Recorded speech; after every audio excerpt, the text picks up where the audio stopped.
80 جھنڈے ہوں گے، 80 جھنڈے ہوں گے، اور ہر جھنڈے کے تحت 12,000 افراد پر مشتمل لشکر ہوگا. بالکل صحیح. ٹھیک ہے، اس کو اگر ہم ملٹیپلائی کرتے تو تقریباً 9.5 لاکھ سے زیادہ افراد ہو جاتے ہیں. یعنی اتنا بڑا ٹروپ ہوگا، اتنا بڑا فوجی لشکر ہوگا نصارہ کا جو مقابلے کے لیے آئے گا. تو اس سے آپ اندازہ لگا سکتے ہیں کہ کتنی بڑی جنگ اور کتنا بڑا یہ لشکر ہوگا. اس لیے اس کو الملحمۃ الکبریٰ کہا گیا.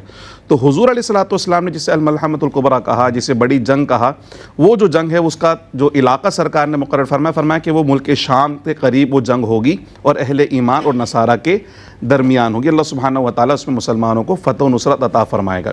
اسی کے ساتھ جو جنگ ہے جو جڑی ہوئی ہے وہ فتح قسطنطنیہ ہے. یعنی اس کے بعد فتح قسطنطنیہ کا سرکار نے ذکر فرمایا، پھر اس کے بعد سیدنا امام مہدی علیہ السلام کی ظہور کا سرکار نے ذکر فرمایا، پھر خروج دجال کا ذکر فرمایا. یعنی یہ جو الملحمۃ الکبریٰ ہے، جو بڑی جنگ جس کا سرکار نے ارشاد فرمایا، یہ تسلسل ہے آگے کے واقعات کا. یعنی جتنی بڑی، یہ سب فتوحات اسلامی ہوں گی، یہ سب فتوحات اسلامی ہیں. یہ جتنی بڑی جنگ اور جتنی بڑی علامات ظاہر ہونے والی ہیں، اس میں سب سے بڑی علامت جو ہے ہمیں جنگ کی ہی نظر آ رہی ہے. اچھا، آج بھی اگر ہم اس تناظر میں دیکھیں تو اگر صف بندی کو ہم دیکھیں تو ایک طرف عالم اسلام، دوسری طرف عالم کفر ہی ہے. ایگزیکٹلی عالم کفر ہی ہے. اب وہ عالم کفر کے اندر دیگر مذاہب کے ماننے والے بھلے ہوں، لیکن وہ عالم کفر عالم اسلام کے خلاف ہمیں متحد نظر آتا ہے اپنی کوششوں میں، کاوشوں میں، سازشوں کے اندر. اور دوسری طرف جو عالم اسلام ہے اس کا اتحاد پارا پارا ہمیں نظر آتا ہے. تو یہ جو موجودہ جنگیں ہیں، یہ بھی جنگیں بلا شبہ اسی طرف جا رہی ہیں، یعنی انسانیت کے نقصان کی طرف جا رہی ہیں، معاشرے کے نقصان کی طرف جا رہی ہیں، دنیا کے امن کو برباد کرنے کی طرف جا رہی ہیں. لیکن حدیث میں جس کا ذکر ہے وہ ایک بہت بڑی جنگ ہے جس میں سرکار نے مسلمان اور نصارہ کے مقابلے کی بات کو بیان فرمایا ہے. بالکل ٹھیک ہے. ایک نشانی امام مہدی کا ظہور بھی ہے شاہ صاحب قبلہ، اور اس سے پہلے کے جو حالات ہیں مسلمانوں کے، میں وہ سمجھنا چاہتا ہوں. وجہ یہ ہے کہ صحیح ہے، یہ بھی ظاہر ہے قوت ایمانی ہوتی ہے کہ جو لوگ اس طرف لوگوں کو لاتے ہیں کہ جی قیامت کی نشانیاں، قیامت، تاکہ لوگ ڈریں. اللہ نہ کرے کسی کا یہ تقیہ کلام تو نہیں ہوتا نا قیامت کی نشانی. تو ظہور امام مہدی علیہ السلام سے قبل کے مسلمانوں کے جو حالات ہیں، میں جائزہ لینا چاہتا ہوں آج کل کے دور کا اور ان حالات کا از روئے حدیث. بسم اللہ الرحمن الرحیم. اللہم صلی علی محمد وعلی آل محمد وبارک وسلم. صلی اللہ علیہ وسلم. شکریہ سلمان بھائی. امام مہدی علیہ السلام کا تذکرہ کثیر احادیث میں آپ صلی اللہ تعالی علیہ وسلم نے فرمایا، اور چھوٹی سے چھوٹی نشانی سے لے کر بڑی سے بڑی علامت تک حضور نے آپ کے تعلق سے بیان فرمائی. آپ کے ظہور سے قبل، آپ کی تشریف آوری سے قبل جو بڑی بڑی چیزیں اور امت کی جو معروضی حالات آپ صلی اللہ تعالی علیہ وسلم نے بیان فرمائے کہ انتہائی مسلمانوں کو زوال اور پستی کا سامنا ہوگا. سیاسی طور پر، اجتماعی طور پر، معاشی اور معاشرتی طور پر مسلمان انتہائی کمزوری کا شکار ہوں گے. سیاسی طور پر اگر دیکھیں یا اجتماعی طور پر دیکھیں تو مسلمان ہر طرف سے مسلمانوں کو طاغوت کی جانب سے ایک اذیت کا سامنا ہوگا، سخت تکالیف کا اور مقابلے کا سامنا ہوگا. اور یہاں تک کہ جو مسلمانوں کے علاقے ہیں وہ آہستہ آہستہ کٹ کٹ کر کفار کی طرف چلے جائیں گے اور اسلام سمٹ کر حرمین میں آ جائے گا. یعنی مکہ اور مدینہ میں اسلام وہ محدود ہو جائے گا اور مسلمانوں کی اجتماعیت وہ پارا پارا ہو جائے گی. اور یہاں تک کہ اندرونی اختلافات و انتشار اور فروعی معاملات میں اس قدر پڑ جائیں گے کہ وہ اجتماعیت کی طرف ان کی توجہ نہیں رہے گی. یعنی عالم کفر ان کے مقابلے میں یکجا ہوگا، متحد و متفق ہوگا، اور مسلمان اس کیفیت میں بھی اپنے اندرونی معاملات اور انتشار و اختلاف کا شکار ہوں گے جس کی وجہ سے وہ عالم کفر کی طرف ان کی توجہ نہیں ہوگی. معاشی طور پر دیکھیں تو آپ صلی اللہ تعالی علیہ وسلم نے حضرت امام مہدی کے ظہور سے قبل مسلمانوں کے معاشی مسائل کا بیان فرمایا. اس سلسلے میں احادیث میں 2 علاقوں کا تذکرہ فرمایا، شام کا اور عراق کا تذکرہ فرمایا کہ ان کے غلے کو روک دیا جائے گا. یعنی آج بھی اگر ہم دیکھیں نا اسی طرف دنیا جا رہی ہے. شام کے مختلف علاقے ہیں جو آج مختلف علاقوں میں تقسیم ہے. شام تو اس میں لبنان بھی شامل ہے، موجودہ شام بھی شامل ہے، مصر بھی شامل ہے، وہ کائنڈ آف سب کانٹیننٹ جیسے ہم اور وہ ہیں، پورا خطہ اس میں شامل. بالکل صحیح. تو آپ صلی اللہ تعالی علیہ وسلم نے فرمایا کہ شام کا غلہ روک دیا جائے گا، عراق کا غلہ روک دیا جائے گا. یعنی کہ مسلمان انتہائی قحط میں مبتلا ہوں گے، معاشی طور پر پریشانیوں میں مبتلا ہوں گے. یہ حضرت امام مہدی سے قبل مسلمانوں کے معاملات ہوں گے، معاشی طور پر انتہائی کمزوری کا شکار ہوں گے. آپ صلی اللہ تعالیٰ علیہ وسلم نے فرمایا کہ مسلمانوں پر ایسی تنگی ہوگی کہ اس سے قبل ایسی تنگی کا انہوں نے سامنا نہیں کیا ہوگا. یعنی دنیا میں ان کے لیے کوئی جائے پناہ نہیں ہوگی، دنیا میں ان کا کوئی ٹھکانہ نہیں ہوگا کہ جہاں وہ اپنی مشکلات لے کر جائیں، اپنی پریشانیاں لے کر جائیں. یہ مسلمانوں کے اجتماعی معاملات اس قدر ٹوٹ پھوٹ کا شکار ہو چکے ہوں گے۔ مفتی صاحب آپ دیکھ رہے ہیں شاہ صاحب بے بسی کا عالم تو کچھ ایسا ہی ہے، یقیناً ایک دوسرے کا ظاہر مر رہے ہیں مسلمان ہمارے سامنے، اور آپ صلی اللہ تعالیٰ علیہ وآلہ وسلم نے اسی زمانے سے متعلق جو مشہور حدیث مبارکہ ہے نا کہ حضور نے فرمایا کہ عنقریب وہ زمانہ تم پر آئے گا کہ اقوام عالم اس طرح جمع ہو جائیں گی کہ لوگ جس طرح کھانے کے دسترخوان پہ ایک دوسرے کو دعوت دیتے ہیں، اللہ ایک دوسرے کو بلاتے ہیں، تو یعنی وہ جس طرح ایک کھانے کی تھالی پر سارے مل کر اس کو کھاتے ہیں اور اس میں سے اپنا اپنا حصہ لیتے ہیں، تو فرمایا کہ اقوام عالم اس طرح جمع ہو جائیں گے۔ تو صحابہ نے عرض کیا یا رسول اللہ کیا ہم افرادی قوت ہماری نہیں ہوگی، کیا ہم تعداد میں قلیل ہوں گے؟ تو حضور نے فرمایا تھا کہ تعداد کثیر ہوگی، قلیل نہیں ہوگی، لیکن وہ وہن کا شکار ہو جائیں گے، یعنی دنیا کی محبت اس قدر غالب آ جائے گی کہ وہ اللہ کی راہ میں جہاد کرنا، شوق شہادت، جذبہ جہاد، وہ ساری چیزیں تمہارے دلوں سے نکل جائیں گی۔ اور اسی لیے آپ صلی اللہ علیہ وسلم نے بطور خاص حضرت امام مہدی کے ظہور سے قبل جو معاملات بیان فرمائے کہ زمین اپنے خزانے کھول دے گی، جس طرح نہر فرات سے متعلق فرمائے کہ وہ اس کے خزانے ظاہر ہو جائیں گے، سونے کے پہاڑ اس سے ظاہر ہو جائیں گے، ان پہاڑوں کے اصول کے لیے، سونے کے ذخائر کے اصول کے لیے لوگ آپس میں قتل و غارت کریں گے، یہاں تک کہ اگر 100 بندے ہوں گے تو اس میں سے ایک بندہ بچے گا، اور ہر ایک اسی خواہش میں ہوگا کہ کاش مجھے کچھ مل جائے، اور اسی آرزو کے ساتھ، اسی تمنا اور کوشش کے ساتھ جائے گا کہ میں اپنا حصہ اس میں سے وصول کر کے آ جاؤں۔ یعنی مادی فوائد کے لیے، مالی معاملات کے لیے وہ اتنی تگدو ہوگی کہ آپس میں قتل و غارت کی جائے گی، اجتماعیت پارا پارا ہو جائے گی۔ اس کیفیت میں امام مہدی آپ تشریف لائیں گے، اور پھر مزید نشانیاں حضور نے بیان فرمائی کہ آپ کی تشریف آوری، آپ کے ظہور سے قبل عرب میں ایک حاکم بادشاہ کا انتقال ہوگا۔ اب اس کے انتقال کے بعد وہ سیاسی طور پر وہ خانہ جنگی ایک شکار ہو جائیں گے، عرب پورا اس کیفیت میں مبتلا ہو جائے گا، یعنی بادشاہ کے انتخاب کے لیے کوئی ان کے پاس کوئی ایسا نام نہیں ہوگا یا کوئی ایسا بندہ نہیں ہوگا، کوئی مناسب نہیں ہوگا کہ جس پر سب متفق ہو سکے۔ اور اسی کیفیت میں، یعنی اسی کوشش کے دوران ہی حضرت امام مہدی اللہ رب العالمین کی طرف سے ان کا ظہور ہوگا اور ان کو ظاہر کیا جائے گا، اور طواف کعبہ میں آپ مشغول ہوں گے۔ اسی کیفیت میں اللہ رب العالمین کی بارگاہ سے ندا فرمائی جائے گی کہ ہادہ خلیفۃ اللہ المہدی، اللہ کہ یہ اللہ کا خلیفہ مہدی ہے، ان کی غیب سے ندا آئے گی، جی غیب سے ندا آئے گی کہ ان کی پیروی کرو، ان کی اطاعت کرو، اور ان کے ساتھ جہاد کرو، ان کی معیت میں جہاد کرو۔ بالکل صحیح۔ اور حضرت امام مہدی کا آپ معاملہ دیکھیں نا کہ اس سے قبل مکے سے آپ مدینہ تشریف لاتے ہیں، پھر مدینہ سے مکہ تشریف لاتے ہیں، یعنی اس ایک کوشش کے لیے کہ کہیں آپ کو یہ فریضہ نہ سونپ دیا جائے۔ اللہ اس سے یہ بھی ثابت ہوتا ہے کہ حضور کا خانوادہ وہ ان مناصب کے پیچھے بھاگنے والا نہیں ہوتا، اللہ حضور کے خانوادے والے ان مناصب کو ٹھوکر مارنے والے ہوتے ہیں۔ اللہ تو حضرت امام مہدی کو جب فورس کیا جاتا ہے، اصرار کیا جاتا ہے، تو آپ اس شرط پر وہ عہدہ قبول فرماتے ہیں کہ میں تم پر جہاد کی میں بیعت کروں گا، یعنی تم اگر میرے ساتھ جہاد کرو اس کیفیت میں بیعت کے لیے تیار ہوں گا۔ چنانچہ وہاں 313 افراد ابتدائی طور پر وہ آپ کی بیعت کریں گے، صحیح، اور آپ کی معیت میں پھر مسلمان مل کر جہاد کریں گے، عالم کفر کا مقابلہ کیا جائے گا۔ اللہ رب العالمین آپ کی سرپرستی میں اسلام کو غلبہ اور فتح عطا فرمائے گا انشاءاللہ۔ اور یہی ایک امید ہے، یہ ایک ڈھارس ہے جو مسلمانوں کے ایمان کو اور تقویت بخشتی ہے، لیکن بہرحال اللہ کی بارگاہ کا جو خوف ہے اور یہ تمام تر مناظر ہیں وہ ہم پہ غالب رہنا چاہیے بھائی۔ وَلِمَنْ خَافَ مَقَامَ رَبِّهِ جَنَّتَانِ، جس نے اس آیت کو اپنے اوپر طاری کر لیا اس کے لیے 2 جنتیں ہیں، جو اللہ کی بارگاہ میں کھڑے ہونے سے ڈر گیا۔ تو ہر لمحہ اللہ سے ڈرتے رہیے اور لوگوں کو بھی اللہ کے ڈر کا پیغام پہنچاتے رہیے۔ یہ تمام معاملات یہ ہمارے لیے، یہ کفر کے لیے نا سیلیبریشن ہے، اس کو دیکھتے ہیں، ہنستے ہیں، پارٹی کرتے ہیں، جشن مناتے ہیں، ہمارے لیے نہیں ہے۔ ہمارے لیے تو ہمارے ایمان کی تقویت اور خوف خدا کا غلبہ ہے۔ ہمیں اللہ کے حضور اللہ سے معافی طلب کرنی چاہیے۔ بریک کے بعد ہوتی ہے ملاقات۔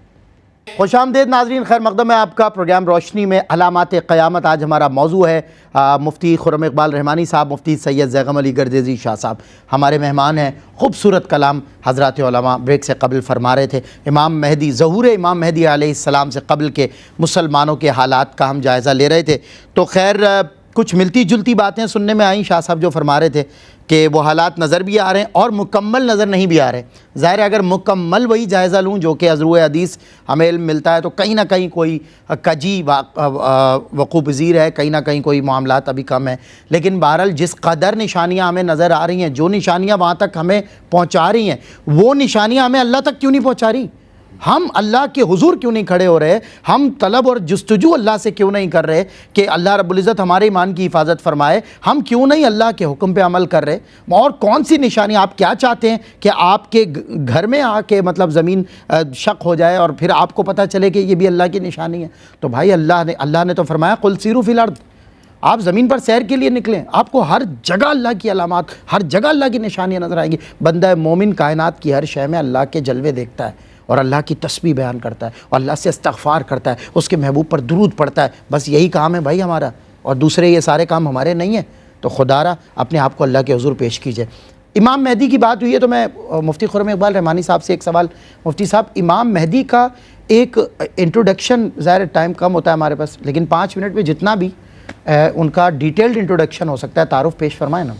شاہ صاحب پہلے تو میں عرض کروں گا کہ آپ نے جس طرف اشارہ فرمایا نا کہ حقیقت یہ ہے کہ ان پروگرامز کو کرنے کا یا علامات قیامت کو بیان کرنے کا مطلب ہرگز کوئی فینٹیسیز بیان کرنا نہیں ہے، بالکل ایسا ہی ہے، بلکہ اس کا مطلب ہے تیاری۔ اور پیارے آقا صلی اللہ علیہ وسلم جن چیزوں کو ارشاد فرمایا تو امت کی تیاری کے لیے کہا، یعنی جب علامات قیامت آ رہی ہیں تو اس کا مطلب ہوتا ہے جب ہم کسی سائن کی بات کرتے ہیں تو سائن کا مطلب ہوتا ہے کہ آپ پھر اپنے آپ کو وہاں چوکنا ہونا ہے اور اپنے آپ کو اس سے بچانے کی کوشش کرنی ہے۔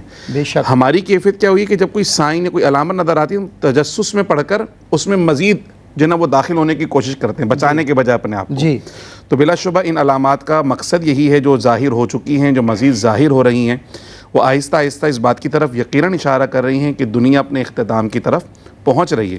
اچھا، بڑی قیامت تو واقعی ہونے ہی ہیں، لیکن اصل قیامت تو وہ جس زمانے میں ہم جی رہے ہیں، بالکل صحیح۔ اس زمانے میں جو بے امنی، بے سکونی اور جو فتنے ہیں جو مسلسل ہر وقت مسلمانوں کو گھیرے ہوئے ہیں، وہ بھی کسی قیامت سے کم نہیں ہیں۔ تو ایسی صورت میں مسلمانوں کو اپنے اتحاد اور اتفاق کے ساتھ ان کا مقابلہ کرنا چاہیے۔ جہاں تک تعلق ہے ہمارے سوال کا سیدنا امام مہدی علیہ السلام کے تعارف کا، تو ایک تو بات یہ ہے کہ آپ کا جو ذکر ہے وہ احادیث مبارکہ میں موجود ہے، اور خود پیارے آقا صلی اللہ علیہ وسلم نے اس پیار کے ساتھ ذکر فرمایا ہے کہ ان کا نام، ان کی ولدیت، ان کی شخصیت کا باقاعدہ ذکر فرمایا، اور اس پر امت میں بڑی کتابیں بھی آپ کے تعارف پر اور آپ کے احوال پر لکھی گئی ہیں۔ پیارے آقا صلی اللہ علیہ وسلم نے فرمایا کہ قیامت میں اگر ایک دن بھی باقی ہونا تو اللہ سبحانہ و تعالیٰ اس کو طویل فرما دے گا، اور اس میں ایک میری اولاد میں سے ایک شخص کو اللہ سبحانہ و تعالیٰ جو ہے وہ منتخب فرمائے گا جو میری اہل بیت میں سے ہوگا، اس کا نام میرے نام پر ہوگا اور اس کی ولدیت میری ولدیت پر ہوگی۔ یعنی حضرت امام مہدی علیہ السلام کا جو نام، اصل جو نام ہوگا وہ محمد ہوگا، اور آپ کی جو ولدیت ہوگی وہ عبداللہ ہوگی، یعنی محمد بن عبداللہ سیدنا امام مہدی کا نام اور آپ کی ولدیت ہوگی۔ اور جو دوسری بڑی بات سرکار نے ارشاد فرمائی کہ وہ اہل بیت میں سے ہوں گے، یعنی رسول اللہ صلی اللہ تعالیٰ علیہ وسلم کی اولاد میں سے ہیں۔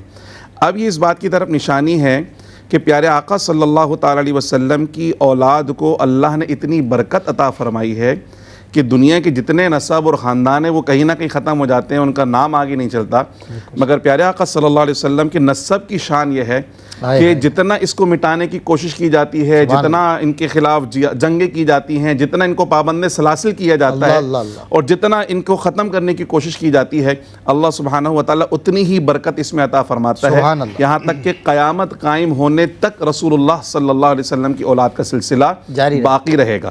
اور اس امت میں جس طرح پہلا جو اتحاد مسلمانوں کا ہوا وہ حضور جانے دو عالم صلی اللہ علیہ وسلم کی برکت سے ہوا، بے شک کہ لوگ منتشر تھے، متفرق تھے، سینکڑوں خداؤں کی عبادت کرنے والے تھے۔ پیارے آقا آئے تو اللہ نے فرمایا کہ ہم نے تمہیں ایک ایسا حبیب عطا فرمایا کہ تم تو جہنم کے گھڑے کے کنارے پر تھے، لیکن ہم نے اس کی برکت سے تمہیں آپس میں بھائی بھائی کر دیا، فَأَصْبَحْتُم بِنِعْمَتِهِ إِخْوَانًا۔ تو پوری امت متحد ہو گئی پیارے آقا صلی اللہ علیہ وسلم کی برکت سے۔ ایک ایسے قائد ملے جس نے امت کو قیادت کرنے کا ہنر سکھایا۔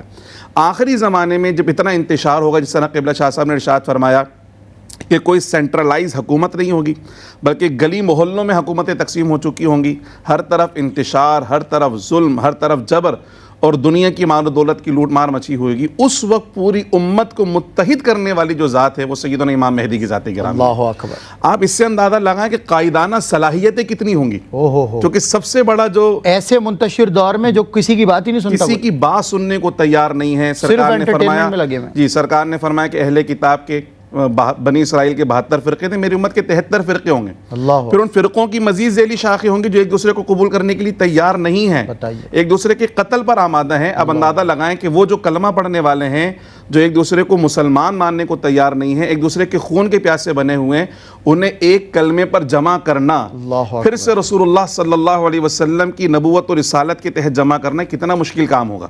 تو سیدنا امام مہدی کی شخصیت، آپ کا کردار اور بالخصوص جو قائدانہ صلاحیت ہے وہ آپ کے اس کارنامے سے ظاہر ہوتی نظر آتی ہے کہ وہ منتشر امت جو نہ صرف ایک خاص علاقے میں منتشر ہے بلکہ پوری دنیا کی منتشر امت، یعنی آپ کسی خاص قوم کو جمع کرنے کی بات نہیں کر رہے کہ جی عربوں کو متحد کر دیں گے یا مڈل ایسٹ کے لوگوں کو جمع کر دیں گے، پوری امت مسلمہ کا ایک قائد ہوگا، پوری امت مسلمہ کا کیا دور ہوگا۔ تو اندازہ لگائیے کہ کتنی بڑی شخصیت ہیں، کتنا بڑا کردار اور صلاحیتیں کتنی ہیں۔ اچھا، حضرت سیدنا امام مہدی علیہ السلام کی شخصیت کا ایک اور تعارف جو نظر آتا ہے نا، سو سرکار نے ارشاد فرمایا، جیسے سرکار کے نام پر نام، سرکار کی ولدیت اور ان کی ولدیت، تو حضور جانے دو عالم صلی اللہ تعالی علیہ وسلم کی صفات کاملہ کا مظہر اس زمانے میں اگر کوئی ہوگا تو سیدنا امام مہدی علیہ السلام ہوگا۔ یعنی حضور کی پہچان اس زمانے کے مسلمانوں کو اگر کرنی ہوگی تو سیدنا امام مہدی کو دیکھیں گے تو سرکار کی پہچان ہو جائے گی، سرکار سے محبت ہو جائے گی، سرکار کے دین سے محبت، اور ایسی محبت ہوگی کہ پھر وہ سارے منتشر جمع ہو کر دین اسلام کی غلبے کی کوشش کریں گے۔ کیا بات ہے، کیا بات ہے، کیا دور ہوگا اللہ وہ دور۔ میں تو ابھی بھی کہتا ہوں کہ متحد ہونے کی ضرورت ہے، یونٹی، مطلب ایز وی یونائٹ، اگر ہم اپنی پاور سمجھے نہیں سمجھ رہے کیا کریں، تو حال ہے، مار پڑ لی ہے پوری دنیا میں۔ اچھا، میں مفتی سید زیغم علی گردیزی شاہ صاحب کی طرف بڑھتا ہوں ناظرین، اور ان سے حضرت یہ جو امام مہدی کے ایک مطلب ایک امام مہدی ایک لیڈر کے نیچے متحد ہونے والی بات ہے، یہ ساری امت، یہ 2 ارب شاید زیادہ ہوں گے، 3 ارب ہوں کیا پتہ اس وقت، کوئی بعید نہیں ہے، اس سے بھی زیادہ ہوں، یہ سارے ایک لیڈر کے نیچے ہم تو ابھی سمجھ میں نہیں آ رہی یہ کانسیپٹ، کیونکہ آج تو بڑا مشکل کام ہے۔ میں تو اکثر چلاتا ہوں، چیختا ہوں کہ متحد ہو جائیں، ایک اللہ کو مان لیا، کلمہ پڑھ لیا، حضور کو آخری نبی، خاتم النبیین، دس از آلسو نیسیسری، مان لیا، بس وہ مسلمان ہیں، دیٹس اٹ۔ نظریاتی مسئلے اختلافات ہے، کوئی ہٹ نہیں رہا، آپ ایک جگہ بیٹھ جاؤ، نہیں بیٹھتے، تو آپ بتائیے سارے متحد ہو جائیں گے امام مہدی کے اس میں؟ یقیناً حضرت امام مہدی علیہ السلام آپ کا جہاں حضور نے تذکرہ فرمایا تو آپ کی قائدانہ صلاحیتوں کی برکتیں بھی حضور نے بیان فرمائی کہ آپ کی قیادت میں اللہ رب العالمین اجتماعیت عطا فرمائے گا، مسلمانوں میں اتحاد و اتفاق عطا فرمائے گا، اور اس اتحاد کا مقصد یہ ہے نا کہ وجہ یہ ہے نا کہ آپ جو نعرہ لے کر اٹھیں گے، یعنی اللہ رب العالمین کے دین کی سربلندی، بقا اور تحفظ کا نعرہ لے کر آپ اٹھیں گے، اور اللہ کے دین کی سربلندی اور تحفظ کے لیے آپ جہاد فرمائیں گے، اور اسی جہاد کے ذریعے عالم کفر کا مقابلہ کیا جائے گا، مسلمانوں کو وہ عظمت رفتہ جو کھو چکی ہے اس کو واپس بحال کیا جائے گا، اللہ رب العالمین جہاد کی برکت سے مسلمانوں کو واپس عزت عطا فرمائے گا۔ اور اس میں یہ بھی حضرت امام مہدی کا جو پہلا بیعت کا 1 پوائنٹ جو ایجنڈا ہے کہ جہاد پر آپ نے بیعت فرمانی ہے اور جہاد پر ہی بیعت لی جائے گی، تو اس سے یہ بھی ہمارے لیے ظاہر ہوتا ہے کہ جہاد وہ امت مسلمہ کی بقا کا ضامن ہے۔ بالکل صحیح، جس زمانے میں نظریاتی جنگ نہیں ہوگی، اسلامی جنگ۔ اور یہاں یہ بھی یاد رکھا جائے نا کہ آج بھی مختلف علاقوں میں ہم دیکھتے ہیں کہ کسی جماعت کو یا کسی گروہ کو کہا جاتا ہے کہ یہ امام مہدی کے ساتھ جائیں گے، یہ فلاں، بالکل تو وہ امام مہدی علیہ السلام کی جنگ وہ کسی خاص علاقے کی نہیں ہوگی، کسی خاص گروہ کی نہیں ہوگی، اجتماعیت کے لیے ہوگی، اتحاد و اتفاق کے لیے ہوگی، اور اسلام کی خاطر ہوگی، پوری امت مسلمہ کی خاطر ہوگی۔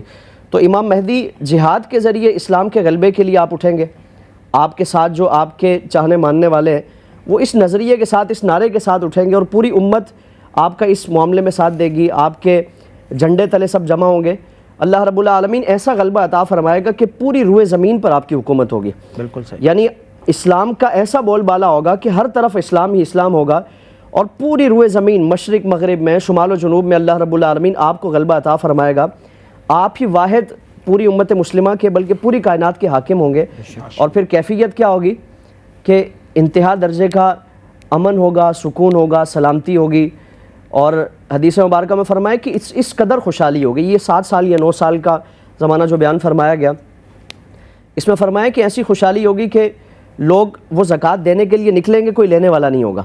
حضرت امام مہدی فرمائیں گے کہ اعلان کیا جائے گا کہ اگر کوئی شخص ہے، کوئی ضرورت مند ہے، محتاج ہے، تو وہ آ جائے اور اپنی ضروریات کے لیے مجھ سے رابطہ کرے، مگر کوئی تو نہیں فرمایا کہ ایک بندہ، یعنی اتنے تلاش بسیار کے باوجود صرف ایک بندہ آپ کی بارگاہ میں حاضر ہوگا، اور اسے فرمایا جائے گا کہ جتنا تو لے سکتا ہے لے لے، کیونکہ ہے اتنا دینے والے ہی ہیں۔ یعنی یہاں اگر قائد میں دیانتداری ہے، ایمانداری ہے، تو پھر وہ اس کے اثرات وہ نیچے آتے ہیں بالکل، اور پوری سلطنت پر، پوری رعایا پر اس کے اثرات آتے ہیں۔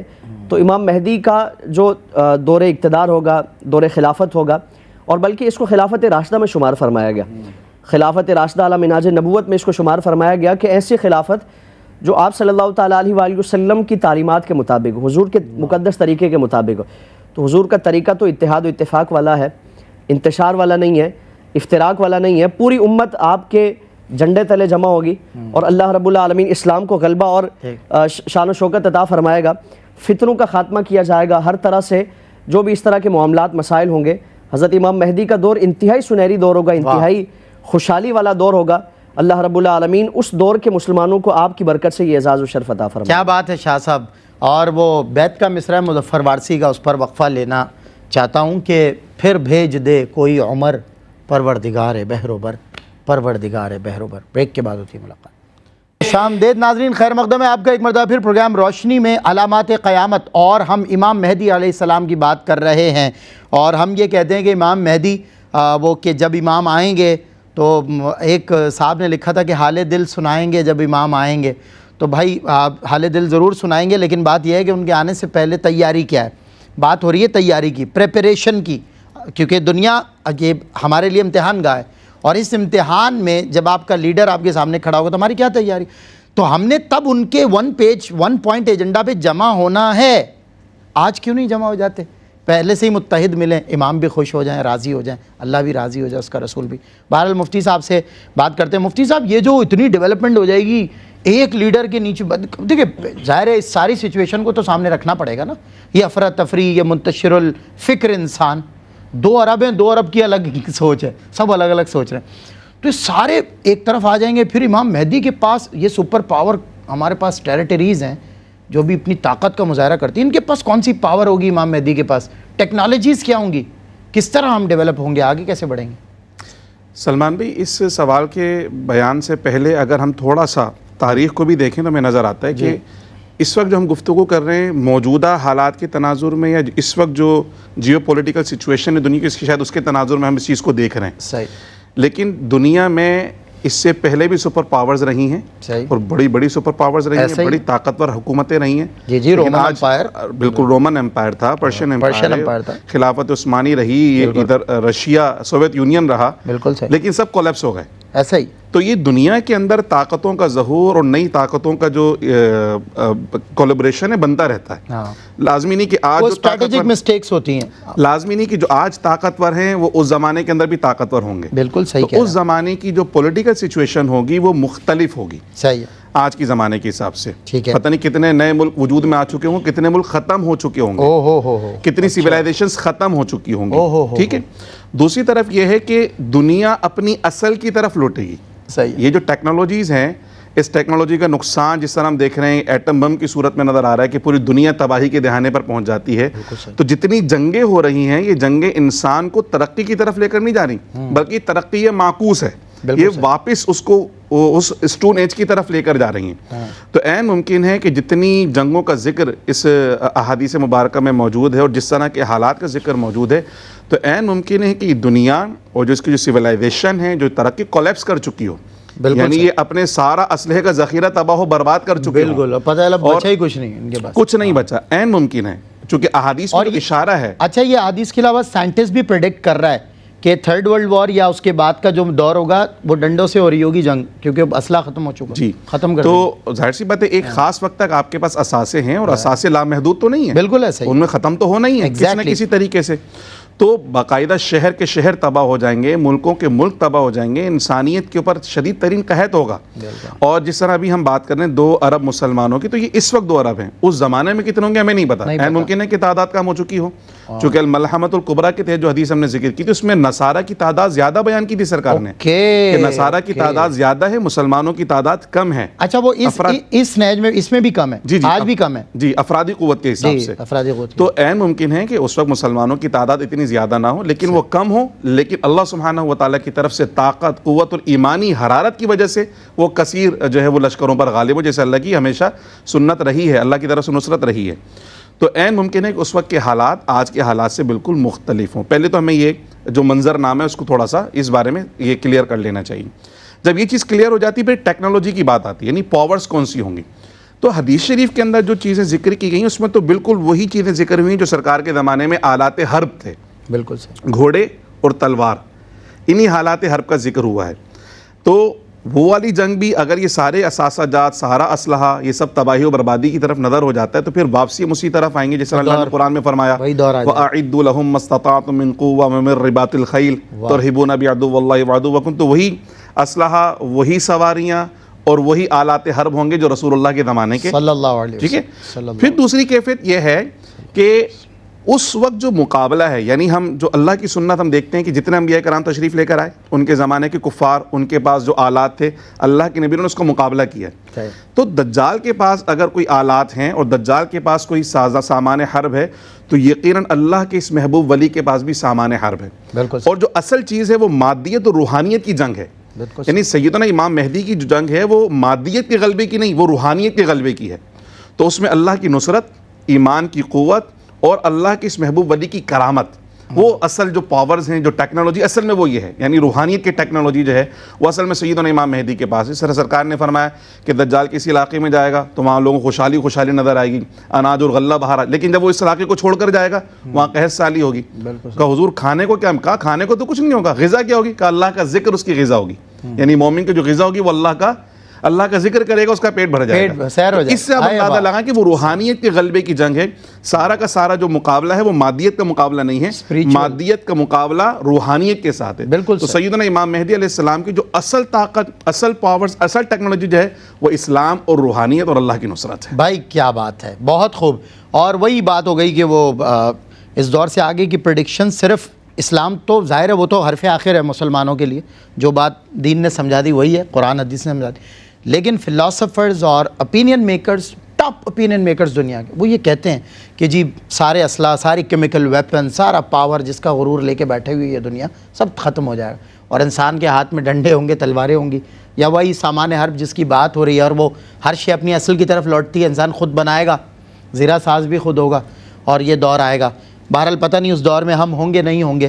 لیکن میں مفتی صاحب سے ایک آخری سوال کرتا ہوں. صاحب ان چند لمحات میں ایک سوال یہ ہے کہ there will be two kind of people exist in this era we are talking about, کہ بھائی ایک تو وہ ہیں جو امام مہدی کے ساتھ ہوں گے اور ایک وہ ہیں جو امام مہدی کے آن دی ادر ہینڈ مقابلے پہ کھڑے ہوں گے. وہ کون لوگ ہوں گے جو ساتھ ہوں گے؟ ذکر ہو بھی رہا ہے, آپ اور ارشاد فرما دیں. اور وہ سارے کون لوگ ہوں گے؟ ابھی انہوں نے کہا نا کہ تعداد میں کم ہوں گے. دنیا میں آج بھی 7 بلین پلس پاپولیشن کی بات ہو رہی ہے جس میں 2 بلین اپراکسیمیٹ مسلمان, تو اب بھی ہم 1/3 پہ ہی ہیں.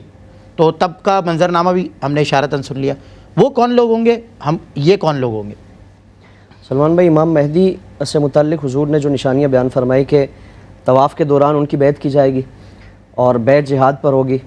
پھر ابتدائی طور پر جو بیعت کریں گے تو وہ 313 کی تعداد میں ہوں گے. اچھا. حضور نے فرمایا کہ ان کی تعداد بدر کے تعداد افراد کی جو تعداد تھی اس کے مطابق ہوگی.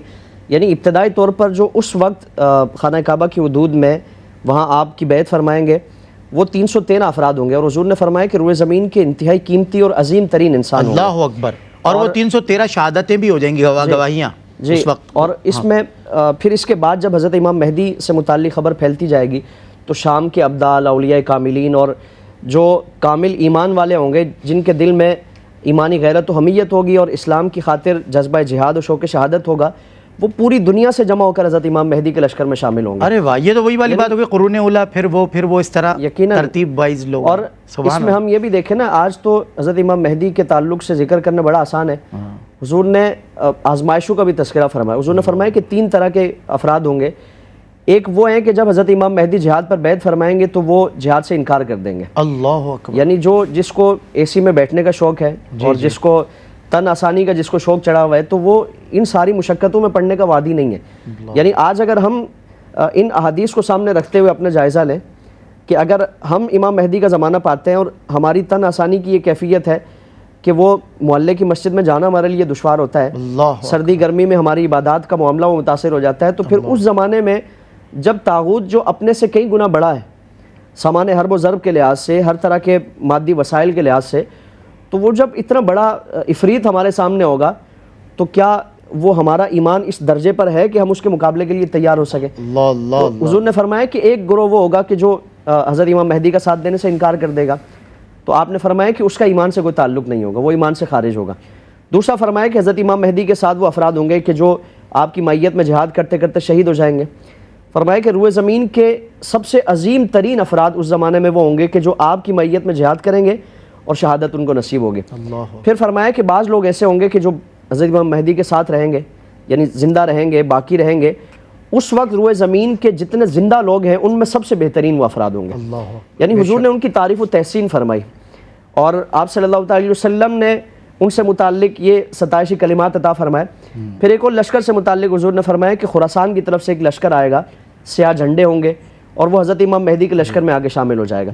اس حدیث میں بھی بعض لوگ گما پھرا کے تعویلیں کر کے مختلف گروہوں کو شامل کرنے کی کوشش کرتے ہیں، تو یہاں بس بنیادی طور پر یہ چیز یاد رکھی جائے کہ حضرت امام مہدی کا جو ساری کوشش ہے وہ کسی ایک مخصوص علاقے کے لیے نہیں ہے، کسی مخصوص جماعت کے لیے نہیں ہے، امت کی بقا تحفظ کے لیے ہے، امت کی عزت و عظمت کے لیے ہے، پوری امت مسلمہ کو اس گرداب سے نکالنے کے لیے آپ کوشش فرمائیں گے۔ پھر دوسرا جو لشکر آپ کے مد مقابل ہوگا تو آپ صلی اللہ علیہ وسلم نے ایک تو طاغوت پورا وہ آپ کے سامنے مد مقابل ہے، دو لشکروں کا حضور نے فرمایا کہ شام کی طرف سے ایک لشکر آئے گا، مقام بیدا جو مکے کے قریب ایک مقام ہے، تو فرمایا کہ وہ یہاں اللہ رب العالمین اس لشکر کو دسا دے گا، پورے لشکر کو دسا دیا جائے گا، صرف ایک بندہ باقی رہے گا جو آ کے خبر دے گا۔ پھر ایک اور شخص کا تذکرہ فرمایا سفیانی، جو حضرت امام مہدی کے ظہور سے قبل اس کی حکومت ہوگی، بڑا فتنہ ہوگا، انتہائی ظالم و جابر حکمران ہوگا، یہ حضرت امام مہدی کے لیے آئے گا، اور اللہ رب العالمین اس کے مقابلے میں آپ کو بھی غلبہ بنو امیہ میں سے ہوگا، اور حضور کی آل کو اللہ رب العالمین ان پر غلبہ عطا فرمائے گا۔ تو یہ فتنے حضرت امام مہدی کے ساتھ ہوں گے، لیکن اللہ رب العالمین آپ کو غلبہ، فتح اور پوری دنیا پر شان و شوکت کے ساتھ آپ کو حکومت و سلطنت عطا فرمائے۔ اللہ اکبر۔ شاہ صاحب بہت شکریہ کہ آپ نے جوائن کیا، اور حضرت آپ کا شکریہ وقت نکالا، اور آج بہت بھرپور ماشاءاللہ کلام ہوا، مختصر وقت میں حضرات علماء نے نپی تلی باتیں قرآن و حدیث سے اخذ کیں اور ہم تک پہنچائیں اور ہمیں آسان زبان میں سمجھائی۔ علماء کا کردار یہی ہوتا ہے، ان سے تعلق رکھا کریں، ان سے رابطہ رکھا کریں کہ یہ ہماری رہنمائی کرتے ہیں، اور ہم اگر سیدھے چلتے ہوئے بھی کہیں ٹیڑھ میڑ کا شکار ہوں تو علماء ہماری رہنمائی کر کے ہمیں سیدھا راستہ دکھاتے ہیں۔ بہرحال یاد رکھیے، علامہ اقبال نے کہا تھا منفعت ایک ہے اس قوم کی، نقصان بھی ایک ہی سب کا نبی، دین بھی، ایمان بھی ایک، حرم پاک بھی، اللہ بھی، قرآن بھی ایک، کچھ بڑی بات تھی ہوتے جو مسلمان بھی ایک۔ السلام علیکم ورحمۃ اللہ وبرکاتہ۔